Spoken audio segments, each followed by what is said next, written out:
Good morning. Welcome to Matters Financial and Geopolitical from a Frontier. Thank you for stopping by. We had a day off yesterday. It was my Shuja Day, which is a day to celebrate heroes and heroines, which is a great holiday to have. And it's rather pleasant because you can drive around the city without much trouble. I'm a great fan of Adam Curtis, who's a documentary filmmaker. And his latest iteration is called HyperNormalisation. Have a look at the trailer if you haven't got much time. Have a look at this photograph that's been posted as a pastiche of what he's talking about, from Syria to Trump and much more. And if you're interested in watching the entire documentary, which is just under 3 hours, do take a look at that as well. If you haven't seen My Mind Speak, do have a look at that. It's covered a few similar subjects as Curtis is covering in his documentary. Macro thoughts. I like this from Sergio Estrelado, Black Swans, Koi Fish. The Mexican peso trumps all other major currencies globally since the first US presidential debate and after its earlier free fall, of course. But it's doing much better, basically, correlation to a Trump win, inverse correlation. Look at this per capita GDP comparison via Renaissance's RenCap man on Twitter. JPMorgan Chase CEO Jamie Dimon gave a memorable interview with Carlyle Group CEO David Rubenstein at the Economic Club of Washington, D.C. Listen to that, that was very interesting. Buffett said of the interview it was off the charts, one of the best I've ever heard. Leonardo DiCaprio says he's cooperating with the Department of Justice in the Malaysian scandal. This is the 1MDB story which has caught everybody's attention, and it's a pretty extraordinary tale of how some folks can live right on the edge. DiCaprio, of course, is not a factor in that as such. Home thoughts. If you sit in the window seat of a plane, you're a dreamer. If you prefer the aisle seat, you might be a cynic. I have to admit to being a dreamer. From a letter by Arthur Rimbaud to his family dated November 17, 1878, and sent from Jean. After a disastrous affair with Paul Verlaine, Rimbaud, born on this day in 1854, left France to travel the world, eventually setting up shop in Ethiopia, of all places, where he sold coffee and arms before falling gravely ill. This note chronicles his harrowing journey through the Gotthard Pass in the Swiss Alps. It's translated from the French by Wyatt Mason. As for how I got here, it was full of wrong turns and sporadic seasonal surprises, for after a certain point no carriage could get through with an average of 50 centimeters of snow and a storm brewing. I turned silences and nights into words. What was unutterable I wrote down. I made the whirling world stand still, he said. I like this photograph of babies, panda babies. Take a look. Returning to Rimbaud, 1,000 dreams within me softly burn. From time to time, my heart is like some oak whose blood runs golden where a branch is torn. Another photograph of Central Park, this time, New York City, great place. Once took Nisha skating there. Come from wherever and you will go everywhere. Rather like that quote. Political reflections. Donald Trump went into the third presidential debate far behind in the polls, further than any candidate has been able to make up with this little time. Sarah Silverman says, nuclear codes, we clearly can't even trust this man with self-tanner. Trump was booed for calling Clinton corrupt at a bipartisan dinner, which turned sour. Campaign has been defined by going where no candidate has gone before. On Thursday, Trump went even further, getting himself roundly booed at a Catholic charity dinner that is usually a moment of bipartisan good cheer in the presidential race. The Republican nominee encountered a chilly reception at the Alfred E. Smith Dinner, an annual Catholic fundraiser for needy children in New York City, where Hillary Clinton was also in attendance. Presidential candidates have long traditionally addressed the white tie affair, roasting themselves while throwing in a few good-humoured jabs at their opponents. At first, Trump did earn some laughs with his speech inside the famed Waldorf Astoria Hotel, but it quickly deteriorated into an attack on Clinton that prompted jeers from the audience and shouts for him to stop speaking. Hillary believes it's vital to deceive the people by having one public policy and a totally different policy in private. That's okay, Trump responded to the audible boos that followed. WikiLeaks subsequently tweeted, "There is no US election, there is power consolidation, rigged primary, rigged media, and rigged Piper candidate to drive consolidation." They appear, more than appear, seriously aligned with Donald Trump now, don't they? Digital Information Warfare, WikiLeaks, Assange, and the US presidential elections is an interesting article by Binoy Kintmark. And then have a look at the polls, Hillary Clinton versus Trump. Clinton clearly way out in front, and some of the bookmakers already paying out on the basis of a Hillary win. So really, I think Hillary's got it sewn up at this point in time, barring an event risk of which I've previously spoken. Theresa May attended her first EU Leaders Summit yesterday, told EU leaders there will be no turning back from Brexit, but that the UK was keen on maintaining strong relationships with Europe. And she slammed Moscow's sickening atrocities as Russian warships steam into British waters. Theresa May has launched a scathing attack on Russian President Putin, accusing the Russian military of sickening atrocities in Aleppo just hours before Moscow's warships are due to pass through British waters. Prime Minister highlighted the appalling acts which have occurred during a sustained Russian bombing campaign has pummeled the northern Syrian city. As she spoke on arrival at her first EU summit as leader, a huge Russian naval task force was being shadowed by the Royal Navy as it headed towards the Mediterranean coast of Syria. The Independent has been told the flotilla, including the nuclear-powered aircraft carrier the Admiral Kuznetsov, maintains current speed. It should enter the Channel, this is the English Channel, before noon on Friday. Look at the front cover of The Economist. It's headlined "Putinism." He really has become the bad boy, the enfant terrible of international geopolitics, but you've got to admire his chutzpah and his ability to maneuver. President Xi Jinping has welcomed Philippine President Rodrigo Duterte in Beijing. "In this venue, Your Honours, in this venue I announce my separation from the United States," Duterte said. Both in military and maybe social, but economics also, America has lost. His Trade Secretary Ramon Lopez said $13.5 billion in deals would be signed during the China trip. "I've realigned myself in your ideological flow. And maybe I will also go to Russia to talk to President Putin and tell him that there are three of us against the world: China, Philippines, and Russia. It's the only way."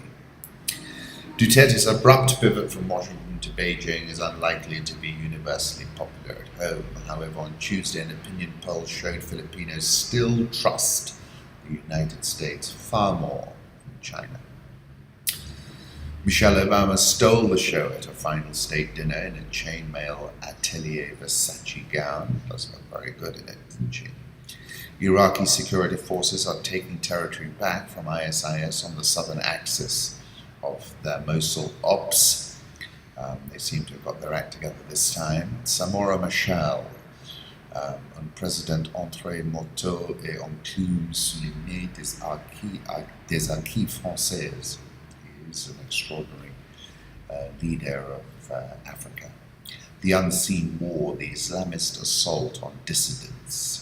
Since September 2001, terrorism has dominated the headlines, but there is a much less discussed form of terrorism.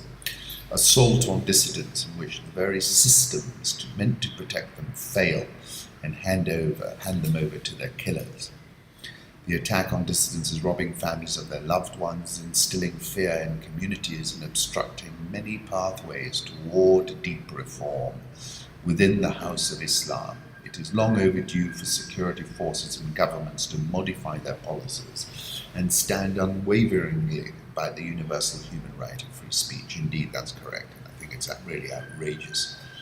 And the latest example was a Jordanian writer and political activist, Nahed Hatta, who was murdered in cold blood outside a local court for insulting Islam by sharing a satirical cartoon on his Facebook page. Have a look at this chart from Holger of Germany, government bond yields. Look at it, it's been this extraordinary ride, straight down, lower yields, higher prices. I think it's all going to come to an end. You've had a 3-decade bull run in US treasuries as well. I think that's coming to an end as well. The euro fell below 109 for the first time since March, currently trading at 109.10. Draghi talking about the horizon of QE extending, and essentially the markets have taken that as a sign to sell the euro. But in fact, I think, I've been thinking about this for a while. Everyone's buying sterling against the euro, but at some point, the European problems come to the fore and you can be seriously whipsawed in that respect. Currency markets, euro, as I said, 109.10, dollar index 98.50, Japanese yen 103.92, Swiss franc 0.9951. That's an important level. The pound 122.50. The Aussie has been all over the place, last trading at 0.7642. India rupee 66.915, South Korean won 1135.75, the Real 313.85, Egyptian pound 8.8785, but that's a meaningless number because the unofficial rate is well over 14. And the South African rand firmer these days, but at 13.95. You'd expect it to sell off because there's been a bit of a sell-off in risk-based currencies. Dollar index, let me put up a one-year chart. You remember, we're now at 98.50. I spoke for a long time with my year-end target being 100. We're not too far away. Gold, last trading at 1262.24. I don't see it running away to the upside, and I think it's kind of become insulated from what would normally give it a strong boost, which is geopolitical risk. Crude oil came off dramatically yesterday. In New York, crude oil trading at $51.95. I see that. Brent, 51.96. I see that coming back below 50, frankly. I think way too much optimism about what OPEC can pull off has been baked into the price. A $3 million steel Patek Philippe among ultra-rare watches at Geneva auction. Bloomberg gadflies talking of the return of bling, just as Jaeger LeCouture watch provided a relatively subtle indication of the wearer's wealth. The luxury market starting to show similarly restrained signs of a recovery. Beauty, they're saying, is forecast to grow faster than any other luxury category this year. After Brexit, Britain continues to stand out with its Swiss watch imports rising 32% in September as foreign shoppers seize on the weak pound and flock to London. According to a report from consultants at Bain and the Italian luxury association Alta Gamma, tax-free spending in the UK has risen this year compared with declines in Germany, France and Italy. Emerging markets, Saudi Arabia tops the world for bond issues in 2016. Just have a look at the comparison. Sub-Saharan Africa, the ICC prosecutor, this is a tweet from Kenneth Roth, who I don't agree with in many instances, particularly when it comes to Syria, where he beats the same drum without any thought about the morality of the situation. ICC prosecutor seems to tell Congo President Kabila, "You want my attention, keep killing protesters." And on May 2015, I wrote about this, saying the revolutionary contingent attains its ideal form, not in the place of production, but in the street, where for a moment it stops being a cog in the technical machine and itself becomes a motor machine of attack, becomes, in other words, a producer of speed. And I asked, as we look around the world today, we can see a battle for the street, from the streets of Bujumbura to the streets of Baltimore. In November last year, I wrote about Ouagadougou and its signal to sub-Saharan Africa, and concluded that we need to ask ourselves, how many people can an incumbent shoot stone cold dead in such a situation? I asked, is it 100, is it 1,000, is it 10,000? And I said, this is another point. There is a threshold beyond which the incumbent cannot go. Where that threshold lies will be discovered in the throes of the event, I said. And I think essentially Kabila's being warned by the ICC. One Western diplomat said the calm in Kinshasa was deceptive. There's a real tension here and a lot of anger, he said. If the people are called onto the streets or come of their own accord, it could get very nasty. Congo's central bank acts over falling currency and rising inflation. The bank has intervened repeatedly this year to support the franc, which has depreciated by more than 27% against the dollar on the parallel market to around 1.191 per dollar. Its official exchange rate was 1.086 per dollar last Friday. Dead City strike shuts down Kinshasa as opposition silently protests the president's plan to stay beyond term. It's a very volatile situation. Amnesty sees Ethiopia unrest worsening on emergency measures. Restrictions introduced by the Ethiopian government to curb unrest in the Oromia and Amara regions will only deepen turmoil that's claimed more than 800 lives since protests began. At the end of 2015, Amnesty said these emergency measures are extremely severe and so broad that they threaten basic human rights that must not be curtailed, even under a state of emergency. Regional Director Muthoni Wanyeki said in a statement, "These grievances must be properly addressed by the authorities." And I quoted Kapuscinski, who says, if the crowd disperses, goes home, does not reassemble, we say the revolution is over. And I wrote over the weekend how Ethiopia's reputation had been shattered by the political tensions. And started by recounting the story of the emperor's dog called Lulu. It was Haile Selassie's lapdog. Was allowed to piss on the shoes of dignitaries, and the courtier whose job for 10 years was to wipe those shoes clean with a satin cloth. What a job. The book also speaks how the cushion bearer, the emperor, was very short and therefore had to be perched on cushions so as not to be beneath his subjects, became an all-powerful figure at the imperial court. Kapuscinski was subsequently trashed for his poetic license in his reportage, but I accept his mea culpa. You don't understand a thing. Not writing, so the details add up. The point is the essence of the matter. The government, in my opinion, need to change tack and effect a course correction, and history shows us that this course correction is one of the most difficult things to pull off. South Africa is threatening to quit the International Criminal Court. The document is signed by South Africa's Minister of International Relations and Cooperation. And I think that's really another move by the president to cover his back.